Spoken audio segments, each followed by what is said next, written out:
is advised. Hey everyone, this video is brought to you by Audible. Audible is offering you a free audiobook with a 30-day free trial membership. All you need to do is go to audibletrial.com/bgunlocked. The link is in the description below, and now enjoy the video. Hey everyone, welcome back to Board Games Unlocked, and we are doing a no run-through review for the two expansions for Everdell, which is Everdell Bellfaire and Everdell Spirecrest. Both of these expansions were, I believe, on my anticipated games of 2020 and I put them in the same spot because I was just excited for both of them. Interestingly enough, both of these expansions came out on Kickstarter. They didn't come out on two separate Kickstarters. They were like, hey, here's one Kickstarter for two expansions for Everdell. The main thing I gotta say is whatever Starling Games is doing, they need to just keep doing it because it is just working. The things that they've done for Everdell. So now there's 3 expansions out. Pearlbrook, which Kat and I have done a no run through review for that one. You can go check that out. And then Belfaire and Spirecrest. And out of all of them, Spirecrest is by far the most difficult one, I guess. And that's like with quotes around it, because I don't think any of these are difficult in any way. It just gives you more options and worker placement spots to do. So the first one that we're going to talk about is Bellfaire, because that one is the easier of the expansions to mention between the two. So what did you think of Bellfaire? Which was, for the record, well, let me say this real quick. It is a modular,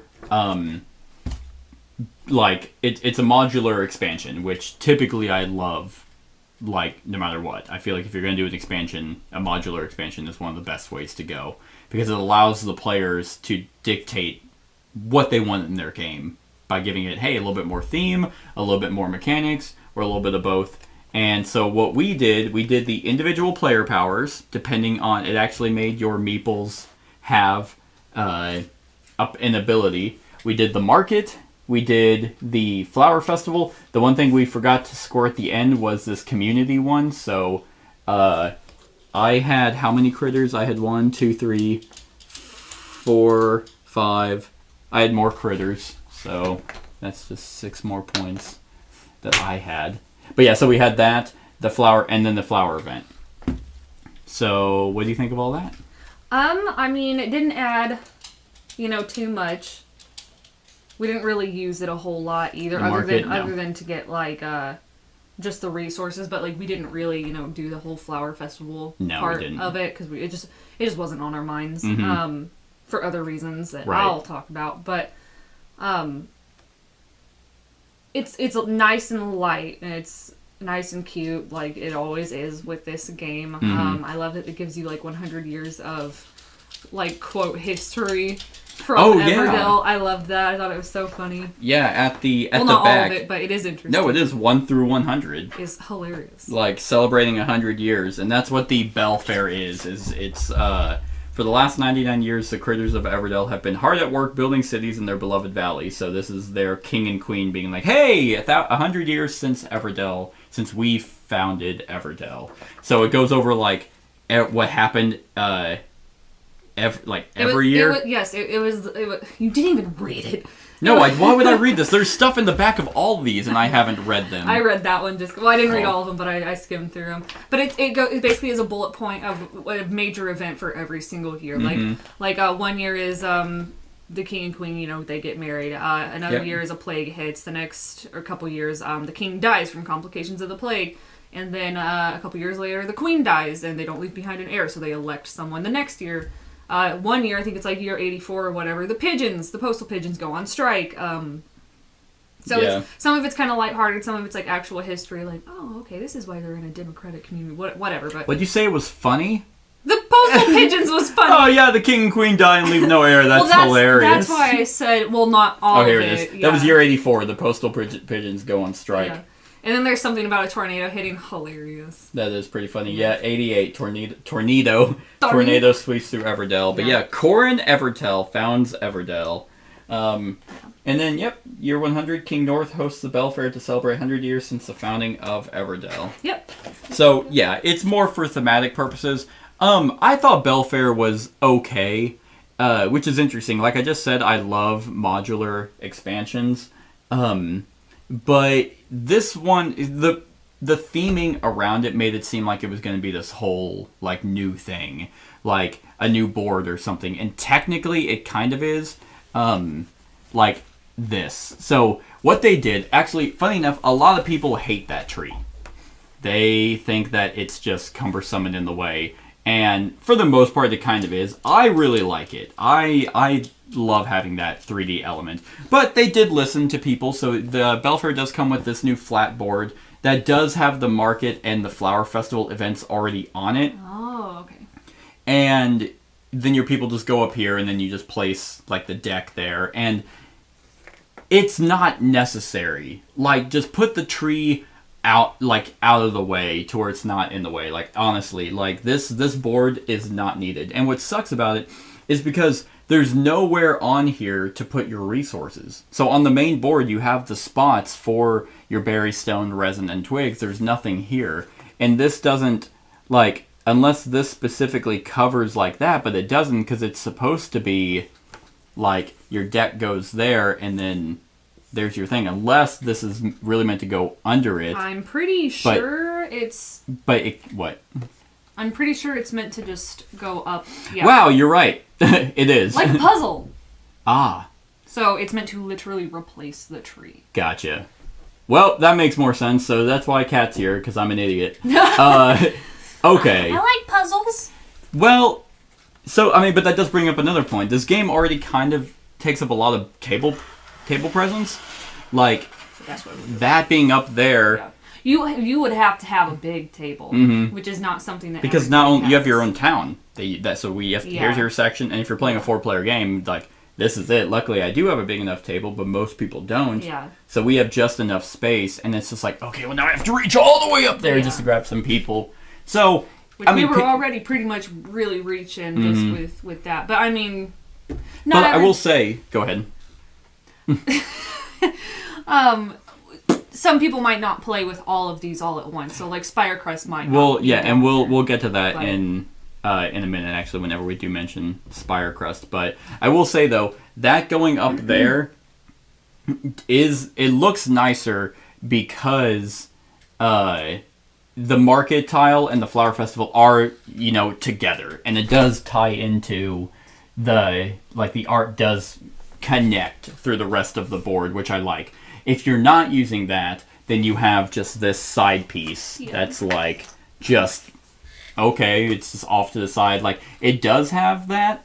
The path, yeah, because it's supposed to be connected by like a bridge, so you have to kind of use your imagination. Yeah. But like this one has like a whole complete path. That exactly. Does, so the Belfaire is unique in that, but I was really hoping for a little bit more. Like I really like the idea of the festival. So I thought there was going to be more festival cards or more like activities that would be there. But nope, it really just adds to the market, which the market is nice. Like it's another place you can go to gain.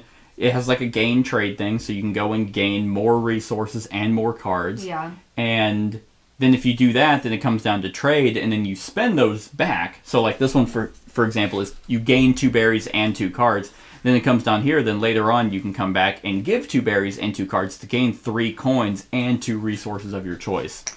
So I do like it, because it does give, if you're going there and it's like, crap, okay, well I can't get any stone. Oh, okay, well there's stone up here that I can get, and some cards. It also has a plethora of these, what they call them, garland awards. So something else for people to strive for, where it's like, okay, well this one is called community, so it's the person who has the most critters will get 6 points, and second most gets 3. So just another way to get points. And then the flower event is just kind of there. The other thing that Belfaire adds is the unique player powers, which I really like, only for really thematic purposes, because I like the idea of, instead of just picking your meeple just because, oh hey, I want to be the mice today. The mice, you actually will have a special unique ability tied to the meeples of your choice. So what do you think of the unique player powers? I mean, I liked them. I read through them when I picked up the rulebook for Bellfaire last night. I was kind of skimming through all of, like, you know, everybody's abilities. I mean, we've only played with 2. Yeah. So I can't say that it's like, oh, shit, you know, someone's really overpowered. Right. But we all have, like, our good, like, really special benefits about us. I liked being the foxes, even though I didn't really get to use my power because we weren't.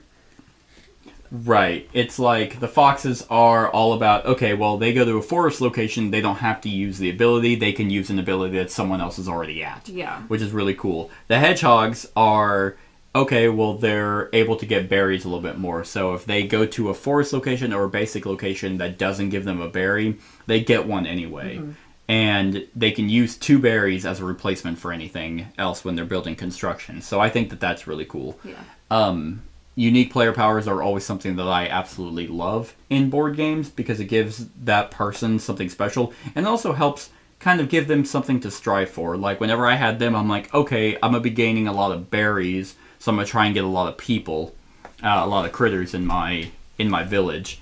And I won't have to worry so much about trying to go get berries. I can still go to the other ones and still end up getting those. So the player powers are really cool. There's one for each of them. They have the, you know, the axolotl.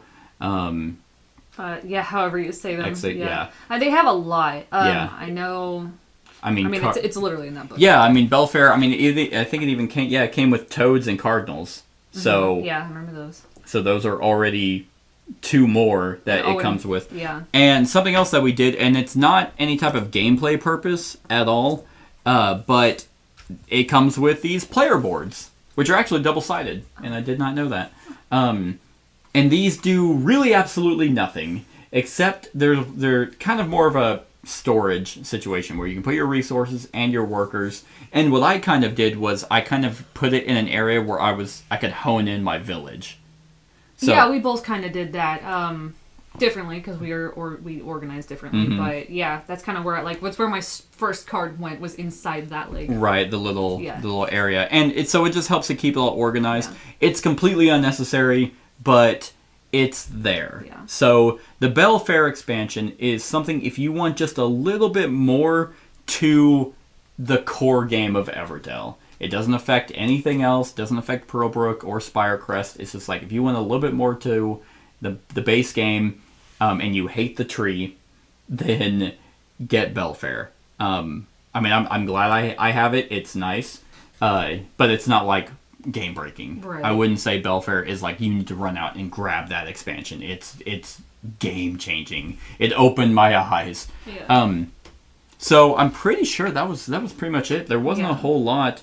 Judging by like how the paths like lead to the other expansions, I think Bellfaire is just something nice that they kind of threw together. Never mind, I lied. They thought about it.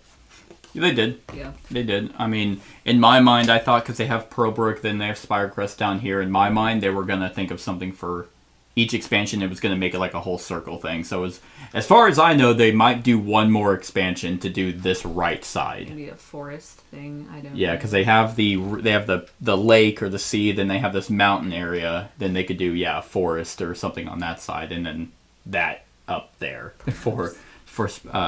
But what would you rate Bellfaire on a scale of 1 to 10? I mean, it's pretty solid for what it is. Like you said, it's nothing groundbreaking. It's nothing to get all riled up about. Yeah, I agree.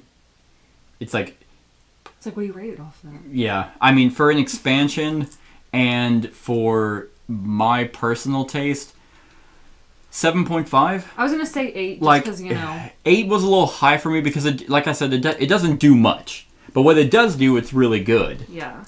It also didn't patch the game. It didn't fix it or anything. Right. Well, Everdell was almost damn near perfect anyway, so it didn't need to fix it. But I know a lot of expansions are to fix. Right. Or it didn't come in and be like, oh god, now I'm all confused. I don't know how to play. All the rules changed. It's just, it's very straightforward. So I'm still going to give it 7.5. I think that's a really good ranking for it. Because that's an expansion that you can throw in if you're playing with Pearlbrook or Spirecrest or anything. Because it's there. It's just another spot that your worker can go to. Yeah. So that's Bellfaire. That's our thoughts on that one. Now let's go to Spirecrest. Spirecrest is pretty weird. Yeah.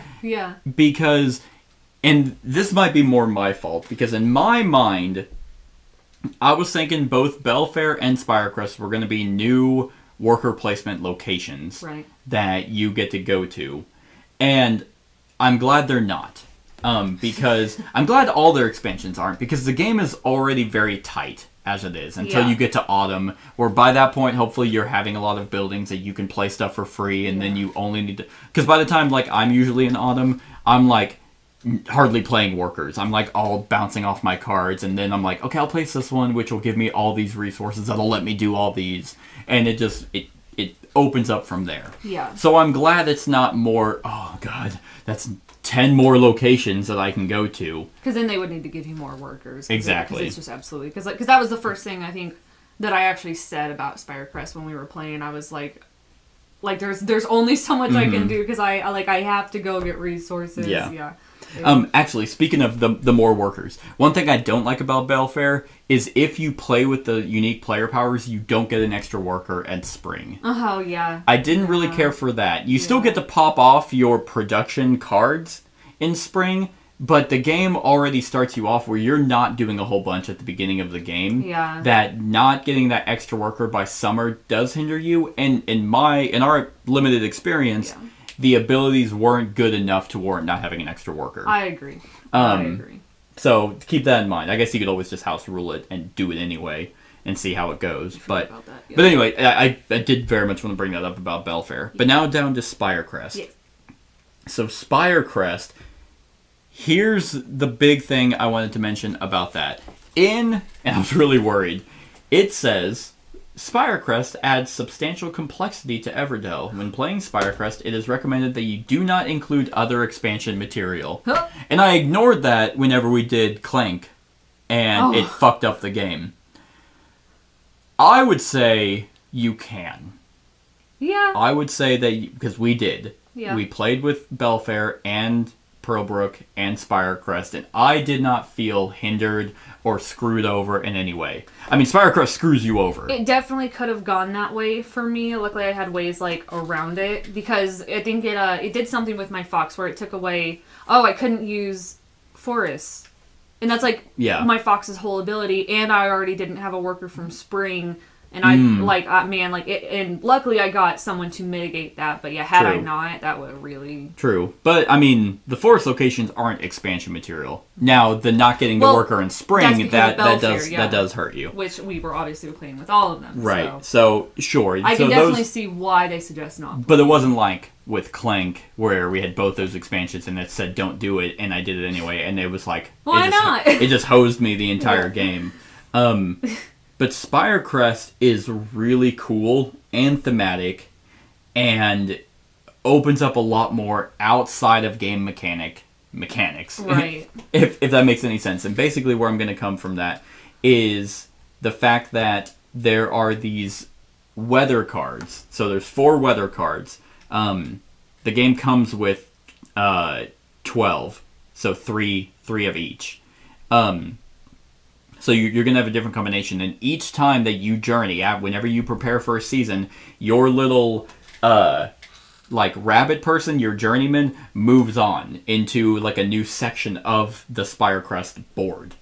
And so at the beginning of the game, everyone is dealing with winter. Because the whole point of the game of Everdell is you're prepping for the next winter. That's why you go spring, summer, autumn, and you never have a winter phase. Right. So you're already dealing with winter, and in our case, it was deep freeze, so forest locations cannot be visited. So that's something that everyone already has to do. But this thing, it's so weird to talk about, because you never send people here. It's almost an afterthought. Because it's like, since you're not actively doing something about this, you're still playing the whole game with Pearlbrook or building your whole... and then you prepare for a season, and you're like, oh yeah, now I have this. And it's so... It's a little odd of an expansion that it doesn't actually really directly interfere with the main game. Right. It's an add-on. But what do you think of Spirecrest? What do you... Yeah, I thought it was pretty alright. I like that you can put little saddles on the bigger animals and ride them around. I thought that was pretty cute.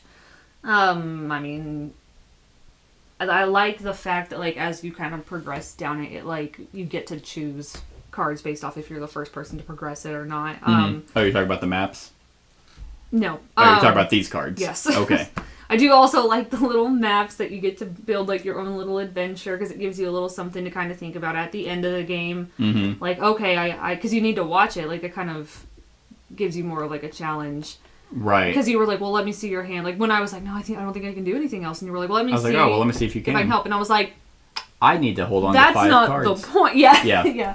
Yeah, that's true. I mean, it's not going to be some game-breaking, like, a ton of points at the end, because Right. what you do is, in each section, whenever you move on, you pick a map tile. Everyone starts with this little Everdell, and it kind of just tells you, hey, that's the expedition cost and that's the reward. So it already just shows you that.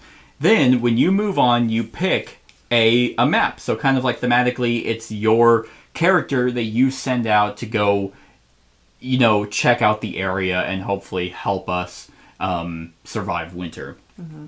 So you pick one. And what we initially thought was that, okay, well, that's the first one that has to go in this line. But it's not. You just pick it, and at the end of the game, you decide in what order you want to put these, which then you're always aiming for. So Yeah. Spirecrest is the perfect example of a long Kong. it's like almost kind of a long Kong. It's Kong. It's a slow burn. Yeah, because you have to wait till the end. I needed 7 resources, just any 7 resources, and then I need to ensure that I also had 3 berries, and that would have got me 11 points. Mm-hmm. At the end of the game, you got 10. Mm-hmm. So if you complete it, and you have a choice, you can go for the lower point ones, which just is a resin and a card, or you can go for the higher point ones, which are 4 cards or 5 resources. So you can pick, but obviously the more points you're wanting to get, the more you're going to have to save up at the end, which means that you're most likely not going to be using those throughout the rest of the game, right? Because you want to hold on to it. Yeah. Which that might be the complexity is that they're talking about, is that you can get so wound up in building your town that by the end of the game you're like, oh, I don't have any of these resources. My resin's gone. Shit. Yeah. Because by the end of it, I had a hand of 8 cards, and I was like, oh, I could do this or this or this, and I'm like, oh no, I need these cards to be able to do these abilities. Yeah, like I had stuff that I could feasibly build. Like I had enough wood, I had enough resin, but then I was like, no, I'm gonna have to start. Like I can build everything that I need with wood, but I have to make sure I keep my resin or whatever, and so. Yeah. So whenever we mention that Spirecrest hoses the players, as far as I know, these weather cards are all bad. From each section. So we had a deep freeze in winter, then in spring we had heavy rain, then we had in summer severe wind, and then in autumn we had flooding. And each of the... Luckily, so what happens is that depending on where you're at on your journey is what you're being affected by. So there's times whenever I was in heavy rain, when you visit a basic location, you gain 1 less good or card. Yeah. But while you're in severe wind.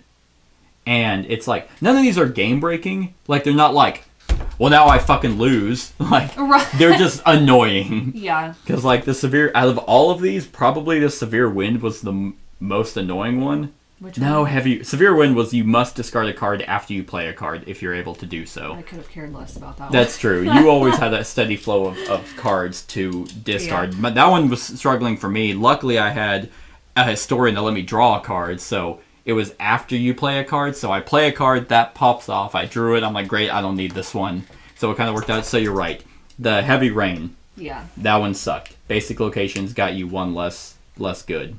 But I do like that, because it gives you another thought. It gives you, okay, well, how am I going to work around that? Yeah.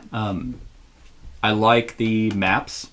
Like we said, the maps are pretty cool. Yeah. You do have that structure of being able to put them. It's like, oh man, I was hoping to do, like, I could have been like, man, I was hoping I was going to get 5 points, but I don't have 5 resources, so I'll just put it at the back. Yeah, which is, it's nice that it's not like, no, you have to put it there, like, that's part of your journey or whatever. Right. When I was playing the game, like, right when I could feel like it was getting, towards the end for me, I just started playing to get those objectives. But, yeah, I'm glad that they let you, kind of swap them around. Yep. So, the biggest thing and the coolest thing of Spirecrest are these... What do they call them? I don't know. They are called... poop cards, discovery cards. And there are 1, 2, 3, 4, 5, 6, 7, 8, 9, 10, 11, 12. There's like 14 in each deck, I think. Yeah, well, I mean, based off the expansion. And these are really, really cool. Mm-hmm. So when you plan for a season, you draw 3, and you put them at the bottom. And it's like the first one in the row is free, the second one is a card or a good, and the third one is 2 cards or 2 goods. Yeah. And these are awesome, because you have plenty of choices. Like, it's not like you just draw one and keep it, and it's like, well, this doesn't help. A lot of them they could be extra points. They could be instant abilities. Yeah. They could be something that affects other players, like the ones that you had. Mm-hmm. Both of them, yeah. Or the one where you get these big critters. Yeah. And it's funny, because the big critters, in the rule book, it just says place them on the mountain board. And so I just thought they were literally just theme. I just thought it was just, aesthetically pleasing. And I'm like, all right, that's kind of cool. But they're not. Like, you can pick the big critter card. So the example I have is his name's Truffle. And he's a boar. And for the record, in all these expansions, the artwork is just as phenomenal as the main game. Like, I love the art. Like, I love the art on both of these. In fact, I actually love that art better.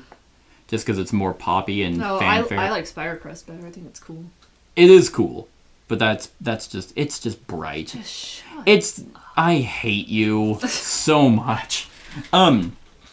So what you do is technically probably in the core retail game, you just take this. Like, it's just like, hey, it replaces a worker. But what they added maybe in the retail, I don't know, but I know for a fact in the collector's edition, it came with little saddles that you then put your worker on, and he rides it. I love that. There's nothing cuter than a smaller animal riding a bigger one. Right? So I had my little hedgehog guy riding this wild boar.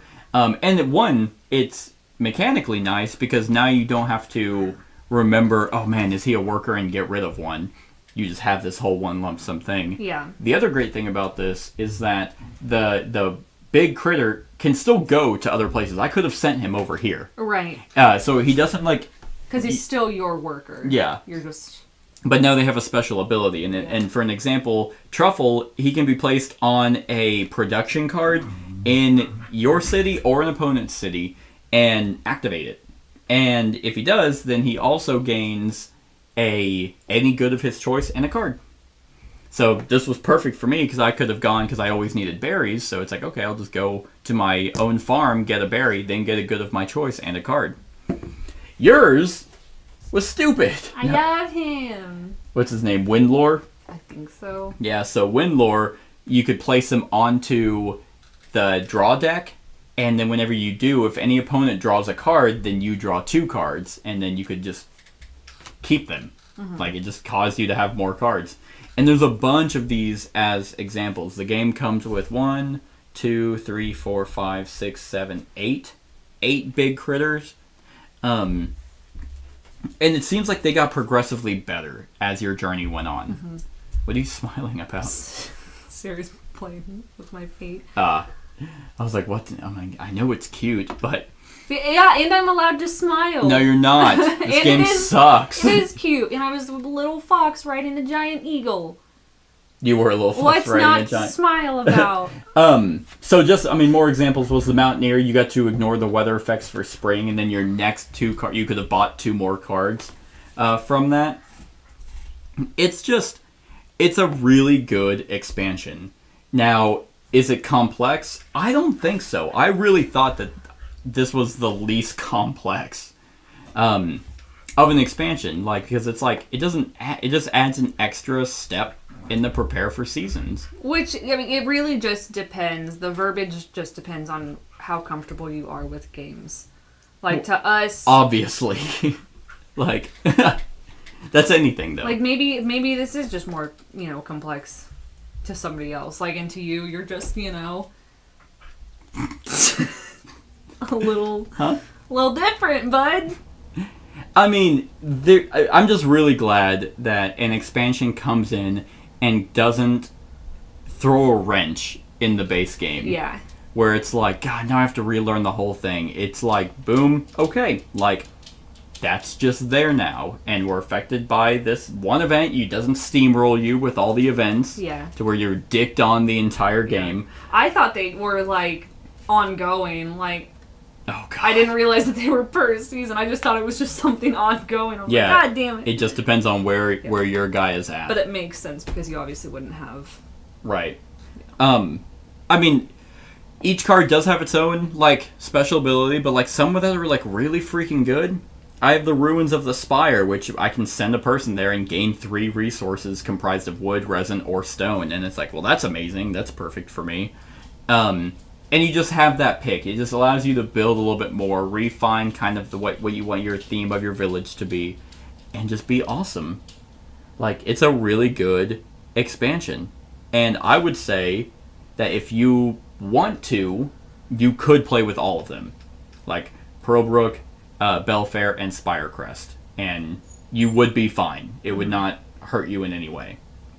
In fact, we weren't going to. We were just going to initially play with both of those, but I didn't really want to pull out the Pearlbrook cards, like of the deck. So I'm like, you know what? I'm just gonna keep it in there. We're pull just it, gonna play dangle, it. Crank again.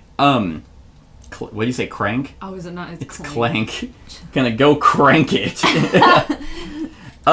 You know. So if I had one complaint, honestly, from actually both of these, is I wish they had added more cards to the main deck.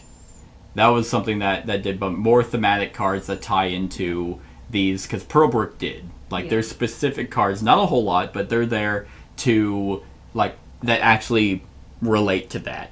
There's no Belfaire cards. That would have been really pretty. Some awesome, like, fair, like, carnival cards. Yeah, because they already have, like, carnival stuff. Yeah. Anyway. Like, literally, it's called Carnival, but I think that's, Carnival and Fairgrounds. So they probably just didn't want to overload it and be like, I don't want this fucking Fairgrounds. Like, yeah.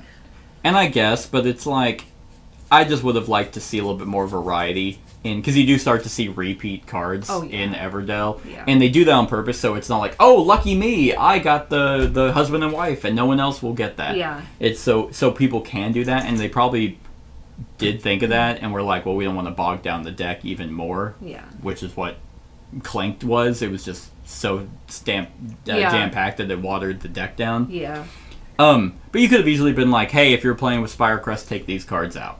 And then you just kind of cycle through the deck that way. Yeah. But, I mean, that's a small complaint. I really don't have a whole lot of complaints with Spirecrest or Belfaire. I think I just wanted more theme out of Belfaire.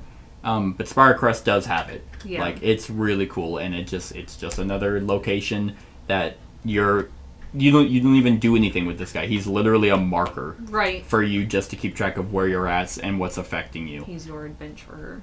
Like, it's really good. I enjoyed it, and I mean, this is the kind of a damned if you do, damned if you don't, like, complaint, is that the saddles for these are very, very tight on these, and it's like I almost felt like I was gonna chip, like, my wooden meeples, whenever I was sliding these on, so I was like, great, like, am I gonna, like, break those? And then whenever I was sliding your fox in, I was like, am I gonna break, like, his like, feet trying to slide him into it? But, well, maybe not.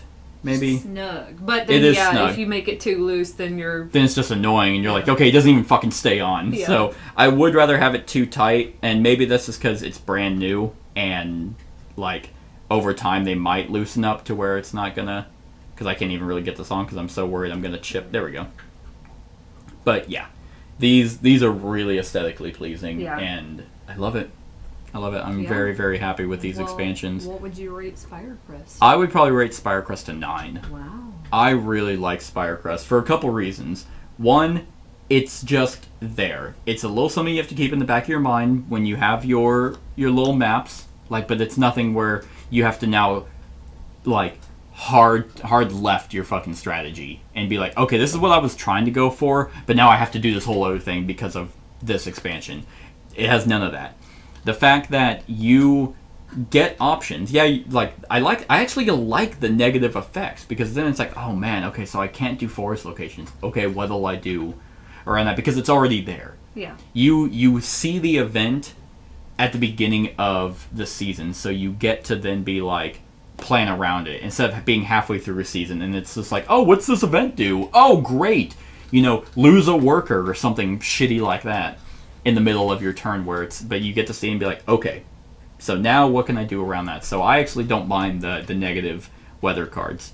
But the fact that you get to just collect these maps, and at the end of your turn, you'll be like, okay, so, well, I don't have 3 berries, so I'll put that one at the end. Right. And then I do have 7 resources, so I'll put those 2 up there, and then try and map that out.